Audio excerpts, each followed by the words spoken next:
How's life been since that win in Paris to now? Because I feel like you've never been as popular as you have right now. Yeah, life is good. Bitcoin is almost 100K again. Feeling great.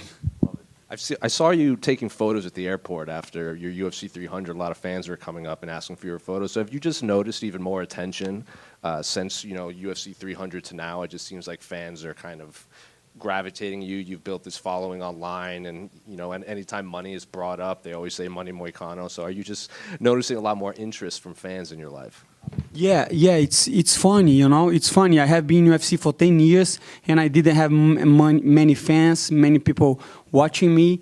And now, I would not say a huge amount of fans, but some people like my work, like what I say, think I'm funny, and I'm happy with that. Are you noticing people that are coming up to you that aren't even fans of fighting, but they just hear your post-fight interviews and they see your podcast and they come up to talk to you about stuff that isn't even about fighting? Yeah, especially in Brazil, especially people that like Bitcoin and is more like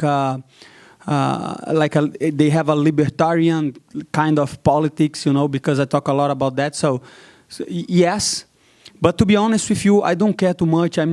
I'm not here to please anybody. I just want money. Sure. Well, you wanted that money fight against Patty, but you got Beneil instead. Easy money, easy money. So what do you make of Beneil? Because I saw an interview you did, and you said, I like the guy, but I'm going to beat his ass. 100%, 100%. Saturday night, I will beat the shit out of Beneil Dariush, and it is what it is. It is what it is. I don't know why people call him old, because if they call him old, they call me old because I'm older than them. So don't call him old. But that being said, Saturday, I'm going to beat the shit out of the old man. Well, I was going to ask you about... Don't be mad at me. I'm just trying to make funny. But to answer your question, I like Beneil Dariush very much. I respect him very much. He is dangerous.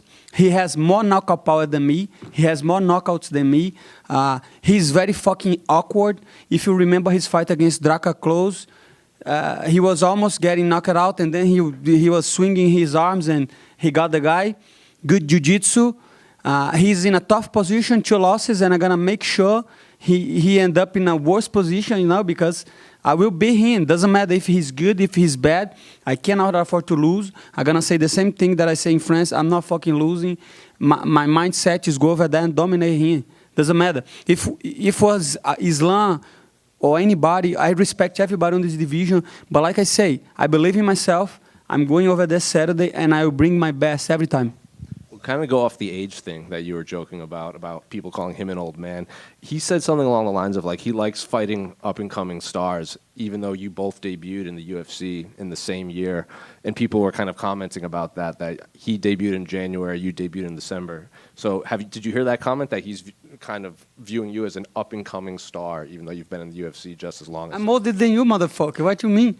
But jokes aside, I have been in UFC for a long time, but like I say, people don't know me because back in the day, my English was not that good, and I didn't have the same mindset because back in the day, I was trying to build the audience like I had now, but I don't know, my English was not that good, but then something changed, and I realized, fuck that. Fuck everything. I'm just going to be myself, and I will enjoy fighting. I will talk some shit, because in Brazil it's very bad if you talk like I'm talking right now. People judge you and they say, hey, you have to be humble and that. But this is the fight game.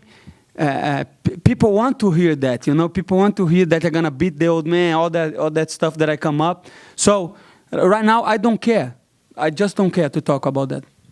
To get all these fans? I think it's culture, and especially because, like I say, First Amendment here is on the Constitution. You can talk whatever you want. In Brazil, you don't have the same. In Brazil, we have we don't have freedom of speech in Brazil, and I think that's big part of culture. Even people don't realize. 200 years ago, somebody thought about that. That's very important to tell what you want, and in Brazil, it's not like that. Politically, culturally, so if we start to talk, people, hey, don't say that, don't talk about that guy, don't do that. And even though we are seeing this in Brazil, we cannot talk, what we want. And America, there's another thing. America was built on shows like Broadway, all that stuff. So you guys, WWE, so you guys know how to make promotions, and you guys want to sell tickets. And if you want to sell tickets, you have to bring something, right? People want to buy tickets if they see something that is different, is cool. So I think that's a huge part, like culturally and politically.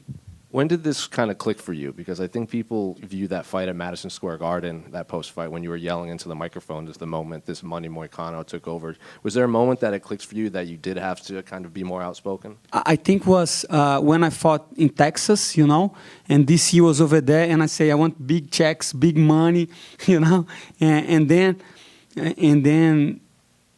because that fight, because you have to understand, like, in Brazil, José Aldo, Anderson Silva, all these guys, they were my idols, right, when I was young.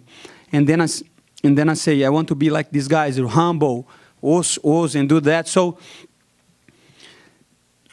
but then I lost to José Aldo, and I lost to Korean Zombie, and everybody that was cheering for me start to criticizing me on the internet. Say, this guy is bad, this guy is a bum, this guy is very bad. And then I realized, fuck the fans, you know? Why I'm here? To make money. And then I want to make money, and then this whole character, this whole persona come up. And just last one for me. Can I get your thoughts on the main event and co-main event of this card? Man, that's such... I'm so happy that I'm on before these fights, because I can watch live, and I want to start with the co-main event. That's a fight that I'm really interested in watch, you know, because I think right now Merab is the underdog, and Merab being the underdog on this fight is criminal, you know, because Merab beat 6 former champions. He's been dominating the division. He was underdog against Sean O'Malley, and the guy just have one of the best conditions in the UFC, good wrestler, like to put pressure. And the other side, he's fighting one of Khabib's guy, right? Very good, maybe even better than Merab on the striking. But I don't know. I think Merab will beat Umar, but I don't know. And on the other hand, we have this rematch. We have to remember, Tsarukyan got the first fight on a week notice against Khabib prodigy, right? So everybody knew that after Khabib, Islam would be the man on the division, and he did very well. And now he has the chance to get back to get this loss back and to be the champion of the world. This is a very good scenario for him, but Islam is just too big, you know. Islam is the champion. But I don't know. I think the odds are wrong. I think Tsarukyan should be a little bit more respected with the odds. What do you make of Armin said that if he beats Islam, it's money fights. He wants the fights that'll give him the most money. But he would be the champion of your division, so you might have to work your way up. But he might not want to fight you if you're not this big money name. So, you know, what do you make of the champion might not want to defend titles against? I think that makes sense, because before this fight week, I didn't know the motherfucker was a billionaire, right? I think nobody knew that. I thought he was just a regular motherfucker, but turns out he has like Lamborghinis and jets and airplanes and all that shit. So that makes sense that he's fighting for sport and legacy. And I think when he become champion, he say, okay, I accomplished my goal. Now I want money. So that makes sense. But let's see. I don't think he's that draw yet that can like fight to have the same aura as McGregor. I was watching these guys on the interviews and stuff, and they are very, they are the same, you know. I don't know if they bring that much attention. Of course, Islam is a huge champion, and he has a huge audience, and he's very good. But I don't know, to UFC start to see you as a potential superstar like he wants to be is not easy. So I don't know. And about me fighting for the belt against him, I don't mind, I don't care. And if it doesn't happen, it's not on my control. My only control is training, show up, say some funny shit, and win fights. Moicano, back here. So When you mentioned about the losses you had in the past, it seemed to me featherweight was maybe not the best decision if you look back on it. Would you agree to that, or are you glad you tried featherweight? The thing is, before the featherweight, I did compete on 135 one time. I almost killed myself one time, Right. But I made the weight. And I don't think the problem was being a 45, because back in the day I was lighter. But to be honest, I think was my mindset, you know? Like I say, I was in 145. I was really good. I got in the top 5. I was one fight away from the title, and I lost to Jose Aldo. And I don't want to take anything from him because he's a legend, but I lost to myself because I remember going to the fight like fearful, you know? Oh my God, I'm going to fight my idol, I'm going to fight Jose Aldo, and this and that. And right now, if I would fight a fight like that again, I say, fuck that, he's just a guy, brother. He's just a human, I don't care. I will do my best. So I think the weight division helps because now I don't have to kill myself, but that was no excuse. The weight loss was not an excuse for my losses because I lost on the 155 too. Right. So it seems like something happened that made you Renato Moicano 2.0. What was it, if you can think back, that went from where you're having some close fights, you're winning some, you're losing some, now all of a sudden you're killing it every fight? Can you tell me what might have changed or shifted? I think it was when my son born, right? Because he born, and I say, man, I'm fucked. Now I have to take care of him for the rest of my life. I need money. I need like a better house. I need to take care of stuff. So that changed, and then this whole process of that I was talking about mindset and stuff. Because, like I say, fight is very real.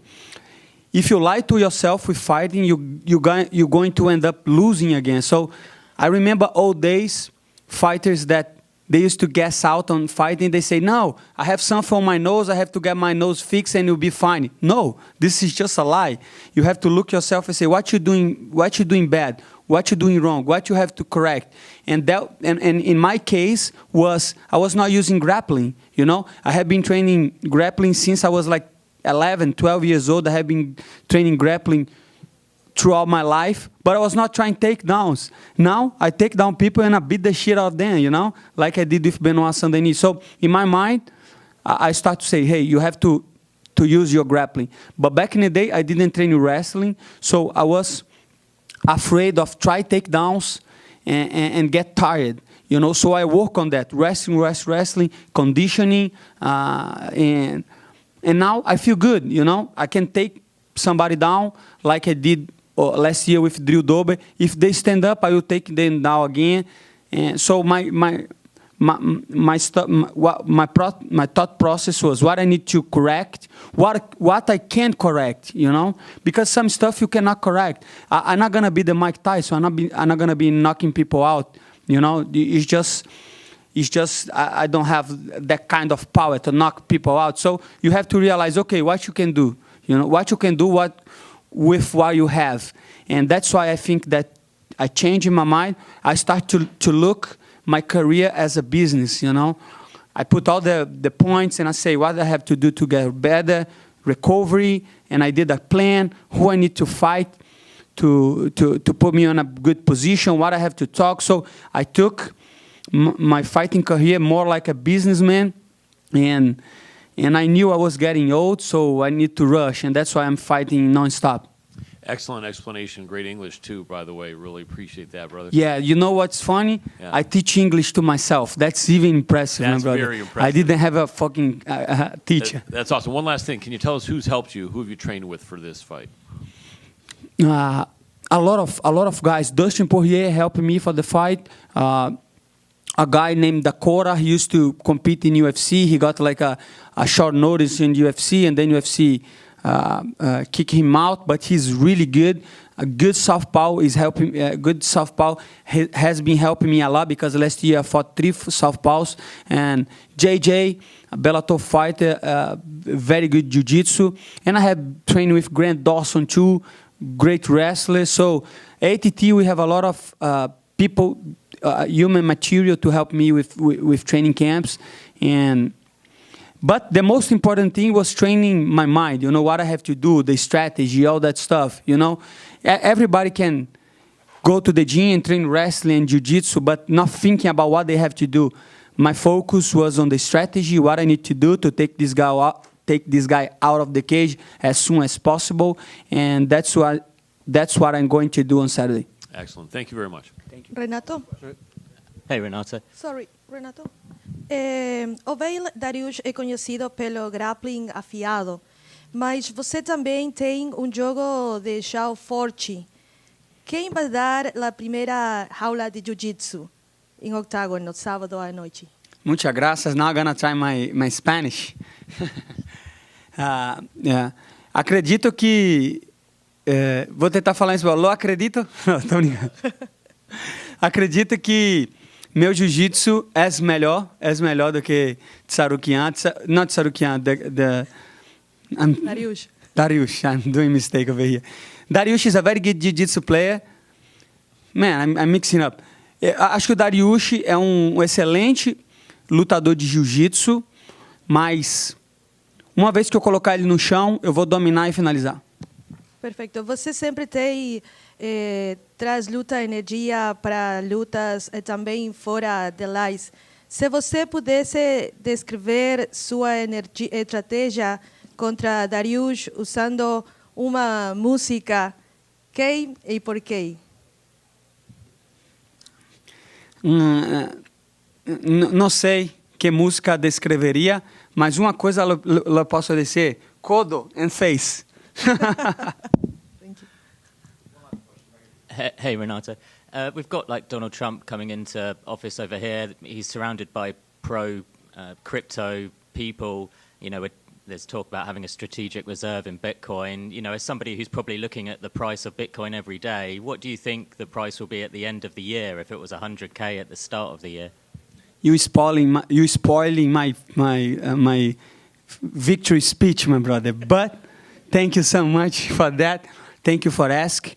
I think the most important thing that you ask is not how much Bitcoin gonna be in price, because that's not what Bitcoin is about. Bitcoin is about private property, ownership, decentralization, less government, and it's not about the price. Because I think Bitcoin doesn't have a top, because fiat currency doesn't have a bottom. You know, we have been losing money to the inflation for so long. I have been living in America for 7 years, and on these 7 years, my purchasing power just collapsed, you know. So, if you try to afford a home nowadays, you can't, like especially young people. So 100% the strategic reserve will be the only way to get out of debt in America. You know, I don't know if you follow economics, but nowadays all states and these welfare states, they get by this debt, and if you see the GDP ratio to the debt is like 136% of the GDP, $36 trillion in debt, and the government cannot pay the debt. They only pay the interest every year. That means they maxing out the card every year and they're getting another card to pay. So the Bitcoin, if they adopt the Bitcoin, if they do a strategic reserve, they could do just like Michael Saylor is doing with MicroStrategy, you know. They could just buy Bitcoin and hold long enough, and with the appreciation of the asset, we could get out of debt, you know. I think that's the only way. I don't see America increase his productivity. I don't see America getting rich, because it's a very hard thing to jump up the productivity. But if Bitcoin start to get the money from real estate, from stocks, for all these other reserve of value, and this money that people put on every stuff to don't lose money to inflation, the appreciation is going to be huge, and this could be help very much America's debt. But we have to see. And I know January 20, Trump gets into the office, and if he follow his promises that he did on Nashville on the Bitcoin conference, I think the price will skyrocket. You know, if he do what he said, you know, that's going to be very beneficial to Bitcoin. But like I say, Bitcoin was born because of the 2008 collapse with the bankings and the bailouts, and we know about that. We know this is on the Genesis block, on the first block. So it's good if America adopt Bitcoin for America, not for Bitcoin. If America doesn't adopt the Bitcoin, don't create a strategic reserve, somebody else will do, and then the game theory will start, and whoever's buy Bitcoin first is going to be rich. And I want America to be rich, to be prosperous, and to be the biggest economy for the next 100 years. So I would strongly advise Mr. Trump to fulfill his promises. But who am I? I don't know shit. I'm not a financial advisor. You know, if I can say something to you is try to read and understand Bitcoin in the Austrian Economic School, and understand that money and investments, they should be created by savings, not by debit. And the whole system in America and in the other countries like Brazil, and they say they are democratic, but in reality, this debt is enslaving the next generations, you know. The next generation going to be poor since the 1971, when they end the gold standard. They are just in print money and getting the debt bigger and bigger. And whoever born on the next generation will pay for the debt. So thank you so much for spoiling my speech.